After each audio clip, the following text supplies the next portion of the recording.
This week on the audio podcast, episode 75, Zombie Toys. There's a zombie that screams. There's some new toys from our favorite manufacturer who has something to do with fruit. And there is, as of yet, no sighting of the long-awaited, yet to be seen, Logic Update. All that and more on this week's The Audio Podcast.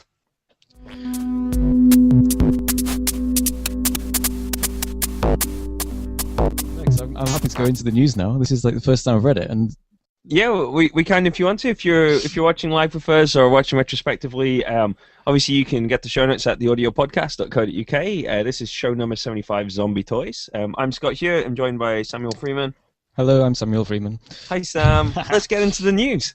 So, this is the toy part of the Zombie Noise title. New Apple toys. We've got a new. Not me personally, but the world has been given by Apple. God bless them. A new 15-inch MacBook Pro With Retina screen. SS i5 or i7 processors, NVIDIA graphics, solid state drive, USB 3, Thunderbolt, but FireWire is no more. When was this new this week? Yeah, the announcement was on Tuesday. Okay. So keep going. Sorry, Sam. Keep reading. Okay, So, yep. So what else is new from Apple, Sam? They've got a new iMac. Also lacking, but they've got a new iPad featuring that stuff and things and Siri. Did the iPad not have Siri already? Was that only the iPhone? Oh. Yeah, it was on the iPhone. So we've got Siri. Okay. There's the new iPad has a A6X processor in it, which is a processor with dedicated graphics built onto it with the Lightning connector and a Retina display. Hang on. What's a Lightning connector? That's the new connector. So rather than the big 30-pin connector that we've been using with iOS devices, we now have a smaller Lightning connector. To go with your Thunderbolts, you got Thunderbolts and Lightning connectors. I like it. That's right. It should be noted that the MacBook Pro, the new MacBook Pro, is 13 inches. Sam, I don't know if you Did I? that, but Well, that's good because the 15-inch ones are stupid. They're really big. I mean, I know that the newer ones are not so heavy and bulky as the old ones, but I've been using this week one of the old, like similar vintage to my MacBook Pro, but the 15-inch one, and it's kind of like if you put my laptop inside some sort of big case that makes it heavy and wide and really awkward to hold, and like the keyboard's really far away from the edge and stuff like that. Anyway, that's all history. I'm just like way out of touch with this whole Apple thing. well, and then the final piece of Apple product news for us here is the iPad Mini. The 7.9-inch version has arrived as well. It starts off with 16 gig storage, running the previous generation A5 dual-core processor, also with the Lightning core as well, the Lightning connector as well. So for those people who want to save a bit of money, you can save, I think it's like £60 or something the pricing looks to be, and that'd be against the previous version of the iPad. And so, there you go. That does sound interesting. I think, yeah. How does that compare to, in terms of size, to other things? What is there that I can imagine there might be 6.9 inches across corner to corner? Yes. You've got things like the kind of it's targeted against the kind of Kindle stuff basically. So it's the same sort Kindle of size as a Kindle, then? Okay. Yeah, it's that kind of size. So it's designed to be handheld, like one hand rather than iPad two hands. Portable, so you can put it in your pocket, kind of thing. It's the classic to and fro of mobile devices, isn't it? We have that period where it's about trying to get them as small as you possibly can. Then you realise that you can't touch it anymore. anymore. Where it's about getting them as big as possible. And, that's where we are. Cool. And they say on these things. So, yeah. So, it's what it is. I like it, Well, I don't know. I kind of threw some personal comment in there, my observations would be that FireWire is on the way out. There was a Mac Mini update that was included, and that does still have FireWire on it, but that is the kind of last remaining device apart from them, the Mac Pros. I like that. The speed bump, everything's going to be a little faster, but I don't think it's not that much quicker, really. You're not going to feel it an awful lot, I don't think. The new iPad, maybe with the new process, the upgraded processor is probably going to be a little bit more kind of responsive. you know, they really are turning into kind of interesting audio processing devices, I think. Kind of cool. The 30-pin connector being phased out just means that everybody's going to have to replace all of their things. So if you have a dock, you'll need to replace it. You know what I mean? Like, you're going to need a different dock now, basically. Maybe not so great. The thing that concerns me, though, about this, well, or the thing I think is going to be of interest to audio people, I think, is the fact that all of these updates have happened, and we still don't have any Mac Pros. The Mac Pro update hasn't happened. So I thought you were going to say we still don't have a Logic update, but that's just because. Well, we don't have one of those either. Actually. It would have been way off topic, but I still wanted you to say it. But yeah, that would have been awesome. We still have Logic on it, but we don't have a Mac Pro update either. So when Tim Cook was like, "We are going to do the Mac update," like at the point he said that for the Mac Pros, earlier on this year, they'd already decided to develop other product lines anyway instead of the Mac Pro. So I think that shows how far behind.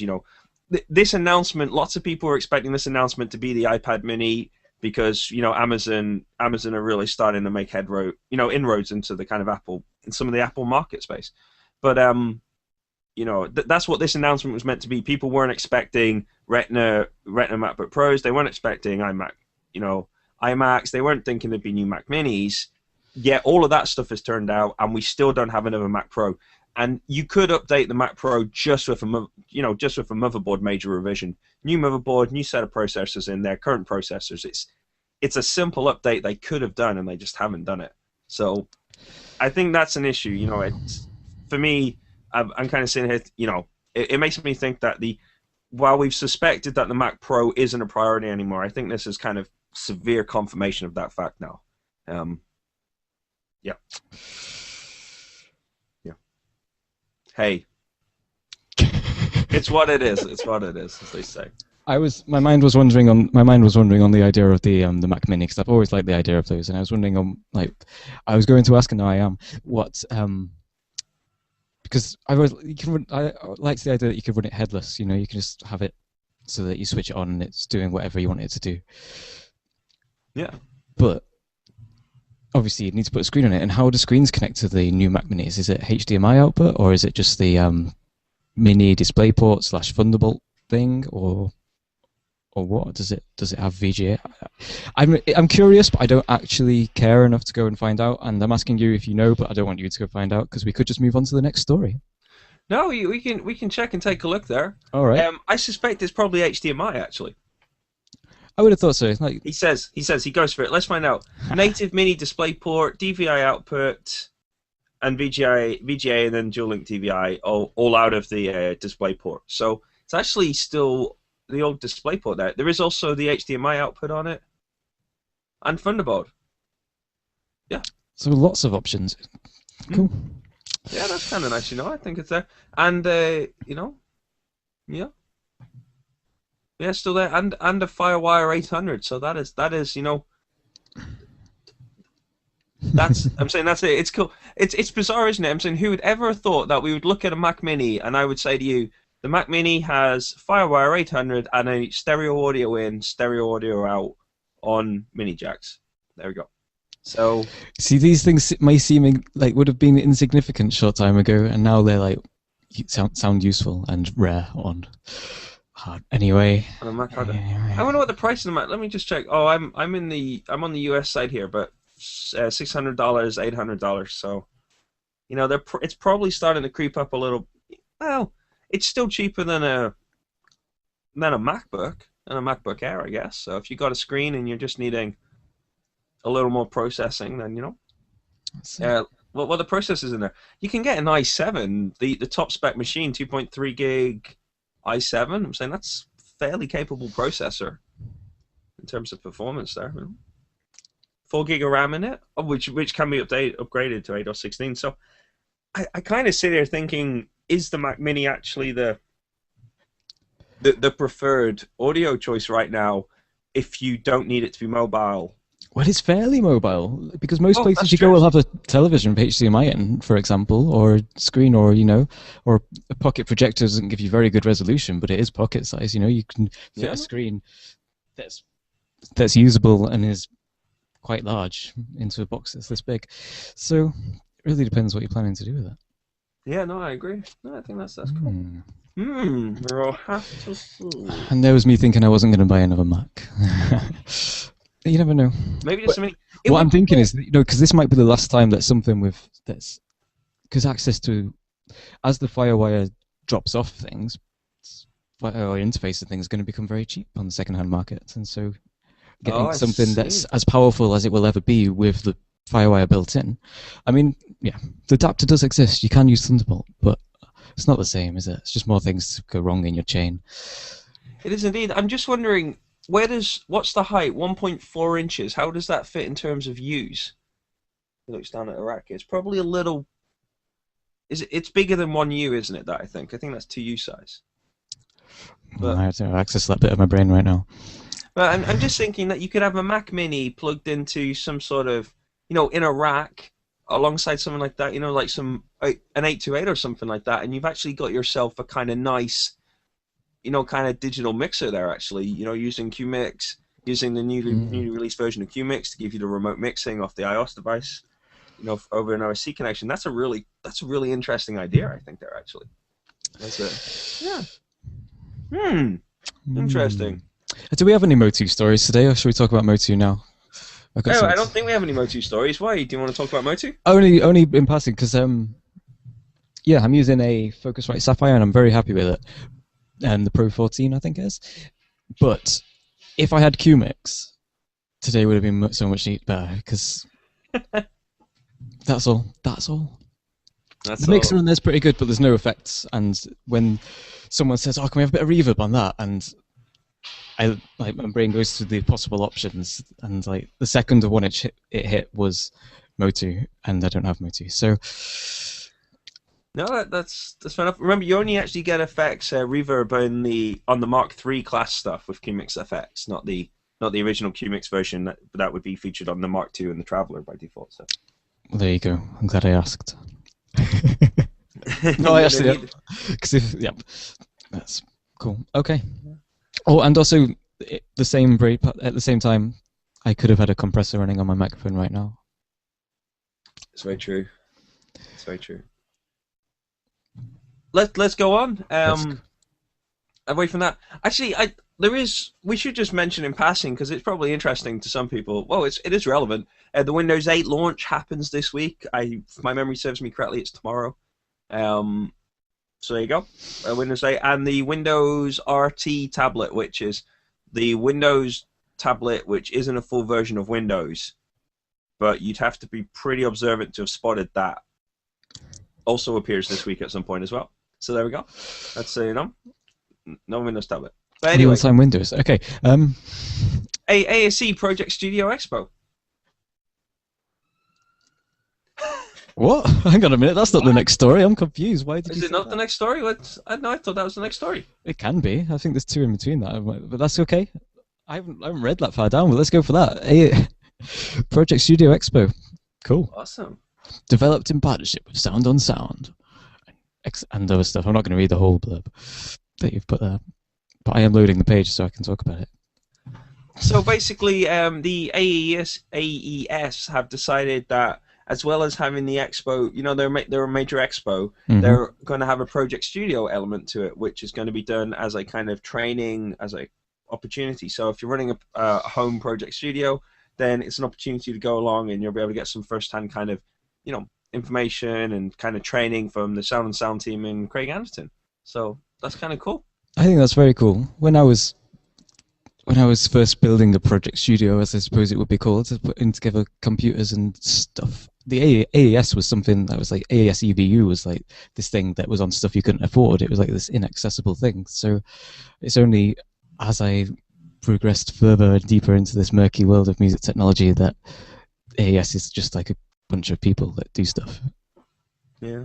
And so having a Project Studio aspect to it might, bring people more quickly. I don't know what I'm saying. I'm just responding to the things in front of me.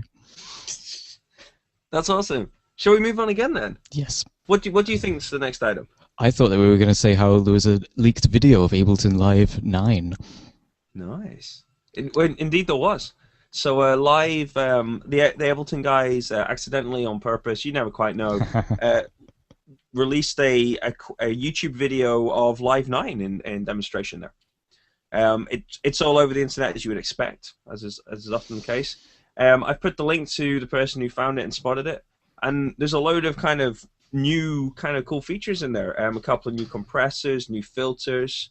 We have to, you know what I mean. There's those kind of things. Sam, we maybe have to have a little caution about what we say on this topic here. Indeed, I'm going to actually. Have you got enough to say for me to mute my mic for a moment, or do you want the sound of people moving stuff around? It's okay. It's all fine. It's okay. They just said it. Cool. No, that's fine. This building's like being worked on, so there's people moving stuff around and stuff. So, yeah. No, that's cool. There's a couple of interesting things. There is the opportunity to put devices on the master bus inside Live now. That's functionality which lots of people probably assumed was there, but actually isn't there. It's not practical. It's not something you can do. Notoriously, what people have done is set up an audio track as an audio bus, route the audio into the bus, route the bus onto the master, and do it that way around instead. Essentially, it works to a similar vein, but nonetheless, you've now got actual devices in there.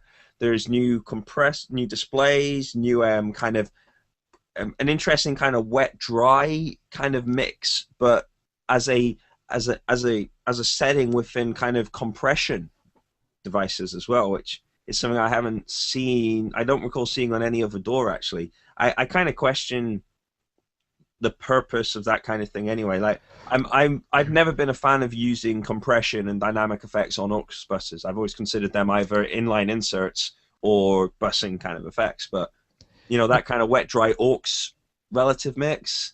If you were doing really extreme pumping effects with your compressor, then it could be useful in that situation, I suppose. Yeah. But yeah, I'm more a compressor's just an insert, surely. But hey. Definitely so. And there's a couple of kind of some of the dynamics processing, which was the main bits that people have seen that were listed in the video there, have included some more kind of visual displays, which shows you a visual comparative of what you're getting against what you could have been getting based on your compression settings as well. So that's maybe an interesting way to learn compression and to observe what compression's doing. So I think that's kind of interesting as a kind of thing. Anyway, it's an early leak. We did kind of joke when DP went to Windows, and what was the other release that happened that day? I don't remember what the other release was that happened that day. I forget. It's back in the notes 2 weeks ago. We did kind of joke that this is the season of the new DAW releases, and sure enough, Acid, wasn't it? Acid, that's right, yeah. And sure enough, this is the live, No, it wasn't. It was the other Sony thing. Sony, sorry. Audition, thank you. What? I don't know. It was. No, it wasn't. Soundforge. That's it. It was Soundforge. Wow, we're having lots of releases here. Hey. That's great. So that's there. Obviously, we still haven't had a Logic release. Can we run an audio podcast competition on like? No, that's a bad idea. Let's not do that. But yeah, let's not troll Apple on on Logic releases. That'd be awesome. We should do that every week. This week on the audio podcast, there's still no Logic release. That's it. Do we ever think it's going to get released again? A new release on Logic? Do they care? Are they building it? Do they? Maybe they built it and it was as dramatic. Ugh. I'm thinking about the Final Cut X experience. Maybe they had it already, but then after that they kind of said, actually, maybe we should rethink this. Maybe they're taking the time to not give out something people will hate. I don't know, because there's a lot of competition in the DAW market. No, very true. Yeah. But not at the GarageBand level. Not at the GarageBand level, no. And if it ain't broke. No, I actually wonder if we're ever going to get a Logic release, because if you think about Apple as a company, they are far more interested in selling cheap software, the cheaper software stuff now, than they are the expensive software, and they're far more interested in selling you a cheap piece of software which gives you the opportunity to buy lots of things from them again in the future. And Logic is not part of that program as it currently is. And you can imagine that if they roll out a new version of Logic, but then tell everybody they have to buy all the individual bits. So, it's like, here's Logic, but you have to pay more if you want the XS24 and stuff like that. It kind of cuts the main, for me, the main cool feature of Logic is the fact you buy it and you get all those bits that used to be separate and now all kind of included and wrapped up in it, and you just get this one huge object with all of it. And I don't know. I don't know. What role? How long? What role Logic users going to do? Like right now, they're like holding on, waiting. But where would they go? Where would they go? Where would they go? Where would they go? Anyway, shall we move on? So, if you're a live user, if you're kind of, I actually do more and more stuff with live all the time now. Actually, I'm really getting into it. We're going to come back to live later on in the show, actually, but I've been really enjoying it. So I'm actually really quite excited about this, about this actually. So I was kind of happy about that. How about a new competition? Is that, as far as I know, that's our next item? Good. I never enter them. I like telling other people about them. This is 90 seconds with TC Helicon. So they want you to record a 90-second video of you demoing your favorite preset or factory or custom, and send it to them, and the winner will get a microphone. There you go. Awesome. What are the rules? 90 seconds on YouTube. You have to say that you like it or something, or why you like it at the end. And it's not just a winner. For anybody whose video they use, will get a free video. We'll get a free video or get a free microphone. What? Oh, okay. An MP74. So they're going to give them to all sorts of people. So if your video is good enough, you'll get one, basically. Yeah. So it's not the winner gets one. No, I think there's just multiple winners. Sorry, I feel like I'm saying the same thing again and again, but it's just kind of sinking in slowly. That's pretty cool. Well done, them. And that's available. That's open until December 1st. Fantastic. Although, no, it's not. October 28th. That's only 4 days away. 4 days away. Well, that's because the show's late. Oh, okay. It's Wednesday, not the Monday, you see. It would have been 6 days away. No. Oh, we've let our listeners down. No, we have not. Well, maybe we have. There is still time. If you have a... I mean, do you have to own one? Could you just go into a store where there's one... we're only talking about 90 seconds here. You could go in with your portable video machine and get someone to film you doing this for 90 seconds and win yourself a microphone, essentially, for free. Yeah. I like it, Sam. I like the way that you've stretched the boundaries of this competition to the limits. Fantastic. There is no restrictions on which video gear you use. Use whatever is easy. Yeah. 4 days, people. Get out there. There's lots of shops that sell things that will let you play with them. Maybe don't tell them why. I don't know. Maybe. Should we move on, Scott? If you want to. VexFlow. Oh, this is the browser thing, isn't it? Yeah. Yeah. I say that because I read this. This was posted some time ago. This is one of the show note items I have seen. So this is using HTML5, Canvas, and SVG stuff to render scores within browser, written completely in JavaScript, apparently. Yeah. I think it's pretty awesome. I really like it. And I'm guessing, I mean, can you use standard existent XML type format scores, or do you have to put your scores into some kind of special thing to be able to do it? I haven't read that much about it, so I'm asking the question. Well, the first thing is it's MIT licensed and it is in pre-alpha, which means that any answer to that question could well have been superseded by the point anybody was to come look at it. So it's definitely a kind of thing which is in flux, it's kind of in flow and flux. I suspect that the answer to your question is if you couldn't, you could write a converter that could. But the problem probably initially is whether the data style that VexFlow is taking in, whether that's stable or not, which is probably the first query. Now I'd say that anything which is in a kind of pre-alpha stage, that to me suggests everything could change again quite easily, sort of stuff. But that's me remarking on their statement, not that's what they're saying. That's the kind of thing. The codes, it is MIT licensed. It is on GitHub though, so you could obviously fork away if you needed it to be if you wanted it to be different or you wanted to kind of push it into a certain direction for something you're doing. It is cool to see, HTML, what people are doing with HTML5 Canvas is pretty impressive. And I look at this and think there's a lot of kind of notation options that this is going to allow and kind of offer for people to do. So I think that's a kind of cool, a really cool kind of thing that's there. And it's a way of kind of, pushing notation into the browser and onto the screen on a whole variety of devices, anything that supports HTML5 essentially. But also you could kind of see this as a scoring system, perhaps. We've talked about iPads, but everybody could have an iPad running a website, push the score through like that, and have the notation up. It could be a really powerful kind of thing. Replacing the dead tree paper of, notation for that kind of situation up until now. And all kinds of creative possibilities. I kind of merging this technology with remembering Scott McLaughlin's thing he did with where everybody has their iPhone or whatever on a web page. You could have real-time scores coming up, and just that kind of stuff becomes very, I don't know. It is pretty cool, isn't it? I like it. I'm trying to find your answer, but I suspect I'm not going to get it in time. But I'm just kind of. I'd forgotten about the pre-alpha status of it, which had amused me at the time. But you'd already commented on that, so I didn't comment on it too. Which brings us to the final news item, which is one that I did post. I'd forgotten. I'd added some stories. It's been a very long week, but it has, because it's now Wednesday, not Monday. Melodyne seminars. Yes.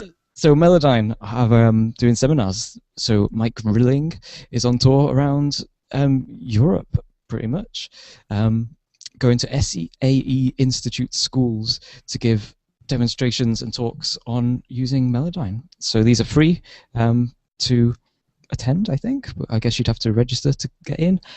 And I think, well, I mean, I could say that they're in the UK, they're in Oxford, but they're also all over the place. I'm not going to read the list because there's quite a lot of city names there I wouldn't know how to pronounce, and so there we go. I've been to quite a few of those cities recently, actually, as well, which is kind of on the list. Cool. So, yeah. And they remind... Oh, sorry, yes, go ahead, Sam, please. Just the final thing is that they remind us and everyone that there is a free trial version of Melodyne, which you can download and use it for 30 days unrestricted. So there you go. Yeah. That's that. I've never done that. One day there'll be a project that I'll want to use Melodyne on, and at that point, I'll use the 30-day trial. Awesome stuff. In terms of disclosure, SAE is an organization that I had some dealings with earlier, in the last couple of months, and I can quite honestly and truthfully say that I was very impressed with both their facilities, but also their kind of structure and the kind of things that they're interested in and about. So I was, that's just a remark, having, I like our listeners to know, to have this context around our statements, but then after saying it, I can then say what I want to say about it. So I don't need to be impartial. We're not being impartial at any point. So, you know what I mean? Why not? Hey, that's cool. Look in the background here. That's the computer music tutorial. Just there.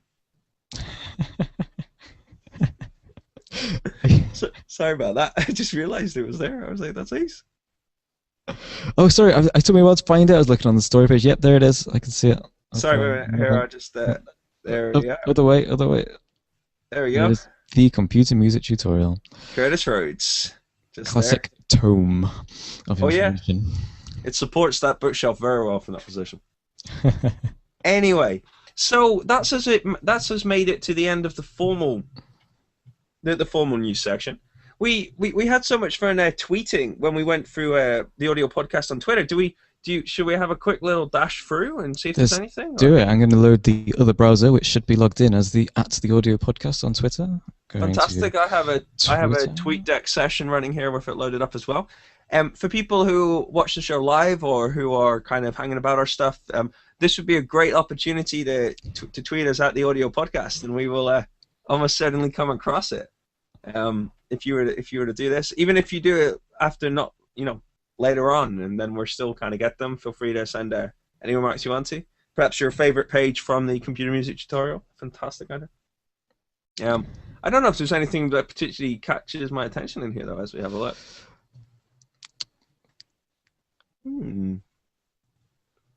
Okay, Professional say their fans say that the NPC Renaissance destroys the competition. To which somebody has replied, I'm C Akai needs to stop being deluded. That's just what somebody said in reply. This is Twitter. I'm not saying this. That's just what somebody else said. I love the idea we're doing this here. This is good. Mike Sorensen, at Mike Sorensen, check out the live sounds of humpback whales. Topical. How are we going to know we've done it? We should retweet them, Sam. Let's retweet them. And then we have a record of the fact that we've done. Have you done? You do that Sorensen one. I'll do the Akai one. Yeah. Okay, that's cool. That's cool. This is either podcast gold that we're creating, or it's just people listening to us retweet stuff. I don't know. Scrolling down a bit. Pure Mix Online. For all the Cubase users, this 1 hour long mixing video is for you, apparently. Fantastic. This is ace. This is great coverage here. This is like, you know. The audio podcast. Oh, that's us. Is that us? Sorry. We're live in a few minutes, 44 minutes ago, whatever that. Woohoo! So we're going back. So like, although it's kind of real time. That's because it's kind of real time. Oh, that's exciting. Oh yeah, that is the audio podcast there. Cool. Let's only do a few more of this. I don't know if it's gold or not, but let's not risk it if it isn't. Ooh. No, I'm going to stop now. I've got to the bottom of the page, and sorry, I'm drifting around. See, I'm not even staying on the microphone anymore. We've definitely drifted. All right then. That was fun. So, there's one new. That was probably us, wasn't it? Retweeting stuff. Gear junkies saying stuff. Oh no, I like this. Cakewalk. At Cakewalk Inc. Sonar X2 Studio is the ideal choice for advanced recording artists on nearly any studio environment. There we go. How about that? It's the ideal choice. Yeah. You know, if we wanted to encourage misbehavior, that's definitely one that could be trolled. Oh, wowzers. I kind of want to tweet, actually. Sam, can you... For completeness, actually, I've just remembered, when you said that, reminded me, I read out the guy's reply, so I'm going to retweet that as well. Oh, fantastic stuff. There we go. I've done that as well. I'm going to... I'm just writing a tweet, Sam. Can you just... Hey, I'd just like to backtrack and I apologise if the person who tweeted that was not male. I do refer to males and females as guys, just in case I upset anybody here. We're all dudes. I'm off this. I'm closing Twitter. This is all going wrong for me. I'm going back to the show notes to find out what's next. Excellent stuff. You got to sort that out here. I'm just writing a little tweet and then we'll be done here. On behalf of the audio podcast as part of our show.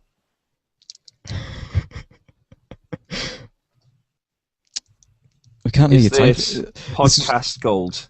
That's the point where we say, "Oh, he's not using his internal microphone, is it?" There's no like clunk clunk clunk where he taps on his laptop. But I wasn't. And of course, that's what it was. It was missing at that point. A typing sound would have been good, but would have been good any other time, like the fan noise and the poor dynamic range would not have been. Anyway, I'll wait for you to catch up. No, I'm back here. So that's the end of the news. This brings us to the other section of the show. Other section. So, should I go first? Yeah. So, inspired by our adventures as documented in show 42 of the audio podcast, at the Max for You convention in Leicester, the audio podcast has been invited to Creative Technology Live in Leicester, which is a conference about Ableton Live. Cool. And our intention is to be there. I know that I'm planning on being there. I know that Sam's hopeful, and we may have some other people who are going to be there as well. Or there's going to be conferences, gigs, workshops, and stuff like that. There's tickets still available, so if you're in the UK, you should be there. It's the end of November on a Saturday in Leicester. That would have been a useful thing for me to have put in the notes, though, wouldn't it? Really, actually. It is. It's on November the 24th. It's all day, and I think it's split across multiple venues as well. So I couldn't. They may have updated the website since I looked. It was quite a while ago I last looked, but. Cool. Oh. So if you're, if you're interested in Ableton, that's a great reason to go there. An alternative reason to go is because you want to meet the audio podcast team. That was a silent wave for the benefit of the actual podcast listeners rather than the huge. If you want to come meet us, then you're more than welcome to come along. It'll be have a great day there. We won't be wearing headphones though. That's I did have somebody remark to me about the fact that I wasn't wearing headphones. Somebody actually remarked to that. Today I'm wearing a cap as well as my headphones, actually. It's been done before, but yeah, you are indeed. I consider this a tribute to Sam Burkhead, actually. This is the inspiration that I'm using here. The cap and headphone combo. Yes. It's a tribute to Sam Burkhead there. Hello, Sam Burkhead, if you're listening. I haven't said Hello. hello to Sam for a while. Hello. So anyway, we will no doubt talk about that again. Hopefully we'll get Sean on to give us a little bit more of a kind of insider rundown on what's going on as well. I'd intended to do that ages ago, but this is something happening at the end of November, and this is like the end of October, so... It's coming up. It's coming up, but it's not quite here enough yet for me to have panicked about it yet. That is unlike the thing that I am doing this weekend, though, Sam. Can you start us off on this? So I can. I'm not actually a part of this because I'm not near Manchester, but in Manchester this weekend there is a 24-hour hacker thing. Hack Manchester is going on, and you guys are going to do a live commentary for the whole 24 hours. Is that what's going to happen here? It's actually worse than that because the clocks go back on Saturday night. So it's 25 hours. It would be 25 hours, but I think they've decided we're going to do 24 and a half hours. So myself, assisted by... embrace the time travel. Anyway. But yes, but we're going to have a lot of fun in that hour, I assure you of that. Myself and guest presenter extraordinaire, Southern correspondent Adam Yanch will be there and commentating on Hack Manchester. When you started saying summon, I thought you were going to knight him. I thought you were going to say Sir Adam Yanch, and that has a really nice ring to it. You made the audio podcast handing out honors. That's what we could do. No, this is a great idea. If you come to if you're at Leicester at the Creative Technology Live, and you want to come up to us, then we will bestow upon you an audio podcast honor. How about that? We'll work on the ideas, I think, Scott. I think we'll... No, this is great. This would be fun. I don't know what the honor's going to be, but we will do that. We will mention you the next week on the show. How about that? That seems like a good deal. If you want to be mentioned on the show. You don't like it, Sam. All right, we're scrapping that all together. Sam didn't like the idea. No, I do like... The idea was good. The idea was good. Maybe. So, anyway, yeah, hackmanchester.com tells you all about it. The link to the live stream will be there. If you, if you suffer from insomnia at 2 o'clock on Sunday morning, then you may find the, the audio. Well, you may find that I'm there to help deal with your insomnia for you. It's, and hopefully we're going to take like kind of tweets in and stuff like that, and just have a big laugh about it. Have a good laugh about it. We got some interviews lined up with people and some little kind of features cut in from various kind of things, which is kind of cool. So, hey, I just thought it might be of interest to our listeners. So, a little bit of cross promotion there, Sam. I hope you forgive me. No, it's all good. It's all good. Should it have been in the other section? Yeah, it's almost an audio podcast thing. It's just by a different. I don't know. It's an OTPH thing, perhaps. I don't know. I just don't know. Oh, it's just. We have plunder. We finally get to the zombies. We started on the toys, and now we're on zombies. Zombie Screams is the plunder this week, ladies and gentlemen.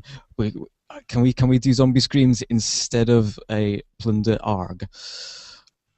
No, let's do plunder ARGs.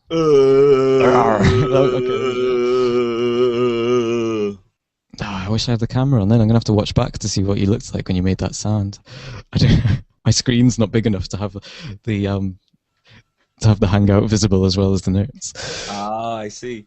Yeah, so Designing Sound has an article about the work of the Detroit Chop Shop, who have been making some zombie sound effects and zombie videos. There we go. Which I thought was fun. And it ticks a whole load of appropriate amusing boxes for any plunder item on the audio podcast. So why not? I look forward to watching these videos. That's all I'm going to say. There is a whole series of them. They are pretty cool. It's actually a pretty good watch. I'd recommend it to you. You should check it out. It's cool. Hence, it's a piece of plunder. Yeah. Do you think? Well, I've had this thought for a while. Can we just start reusing plunder? Do you think there's like a rule to to this? Plunder, plunder, plunder, plundering, Maybe plunder. plunder. Would you link back to the previous plunder page within Oh, I the don't know. podcast, the audio podcast website notesy thing stuff? We could do. I'm worried about like problems of nesting, but I think it'd be okay. I think that would be okay. I think sooner or later it's bound to happen accidentally. Therefore, we should If it say has not definitely already okay. happened. Mm. Yeah, accidentally. Maybe it has. If we've done 75 shows and not once re-plundered the same piece of plunder, that's pretty impressive. If we've done that. Or at some point we might start plundering news, but surely we would check. I don't know. No, I wouldn't. If I came across something cool, I'd say that's cool, and not realise that I've talked about it 2 years ago. We have hundreds of. Yes, for people who are watching live and planning on having the wanted the slick audio podcast experience, you may consider it probably having ended by now. For those people who just enjoy the general meander of life, then we're just going to carry on from here. I was thinking about this though, but we've done 75 shows here. On average, each show has somewhere in the region of 10 news items. That's about an average. There's actually some which have like high 20s and others which are like kind of 5 and 6. This was a kind of short one. So that's a lot of stories, and there tends to be like 2 to 3 plunder items on them all as well. So I didn't realize it, but we've covered a lot of stuff, which is nice. There you go. I feel I've learned things during this process because it's all new stuff that I probably wouldn't have read otherwise. So it's been cool, hasn't it? Well, the great feature, obviously, at the audio podcast, we're a podcast. You'll find all of our back catalogue all the way back to episode 1. What was episode 1 called? Do you remember? I'm going to find out quickly. Drumming the web. That was it, yeah. All the way back to episode 1, drumming the web. Don't listen to that one. Just take Adam Yanch's advice, which is go back to perhaps when the current we've used the word season, the current format of show began. They're quite good from then. Before then, there's some great stuff and there's some really not so good stuff. Oh, there's some early vintage audio podcasts which is terrible. It's really great. It's fun to listen back to. It's so bad, I'd say. There's some that I couldn't bring myself to listen to the first time round. So. Oh, the joys of the audio podcast. Well, anyway, if you want to go get it, theaudiopodcast.co.uk. If you check out some of the back catalogue and you love it, then you should definitely send us a Twitter message at the Audio Podcast. That'd be cool. Send us an email, add us to Google+. Don't forget, if you want to be part of our invited in group, which we're not implementing today, and it's the wrong day of the week anyway, then contact us in some way and we could organize that for you. And then at the end of our show, we can just have a free-for-all of many people and just, kind of do that thing. So that'd be cool. It'd be great. Yeah. So, I'm Scott Hewitt. I'm Samuel Freeman. And that was the Audio Podcast. Woo! Woo!